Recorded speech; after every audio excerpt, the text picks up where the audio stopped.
Welcome to Section 4, Red Nose's 6 Safe Sleep Recommendations. These guidelines are based on decades of evidence and endorsed by both Red Nose and NSW Health. As leaders, you must ensure these recommendations are embedded in your service's daily practice, policies, and staff supervision. The first recommendation is to always place babies on their back to sleep. This position is safest because it keeps the airway clear and allows the baby's natural protective reflexes to function. Research shows that back sleeping significantly reduces the risk of suffocation, overheating, and choking. As leaders, it's your responsibility to ensure this practice is non-negotiable in your service. That means training new educators, supervising sleep rooms, and addressing any unsafe requests from families, unless supported by medical advice. The second recommendation is to keep the baby's head and face uncovered during sleep. Babies regulate their body temperature through their face and head, so leaving these areas uncovered helps prevent overheating. It also ensures their airways remain clear, reducing the risk of suffocation. As leaders, you must make sure staff remove hats, hoods, and bibs before placing babies in a cot, and that bedding is securely tucked in below the shoulders. Regular cot room checks should confirm this guideline is consistently followed.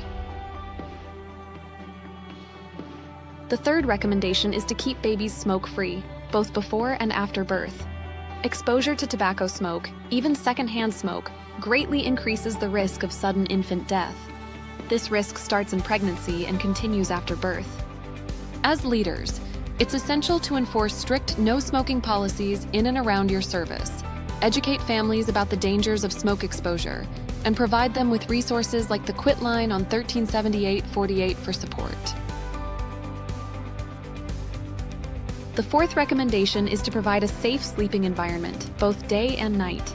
The safest place for a baby is their own cot or bassinet that meets Australian standard AS/NZS 2172 with a firm, flat mattress that fits snugly and complies with voluntary standards.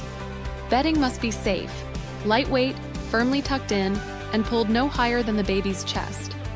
If using a sleeping bag, it should be well fitted across the chest. With arms out and no hood, never place soft items in the cot. Doonas, pillows, bumpers, lamb's wool, and toys all increase the risk of suffocation and overheating.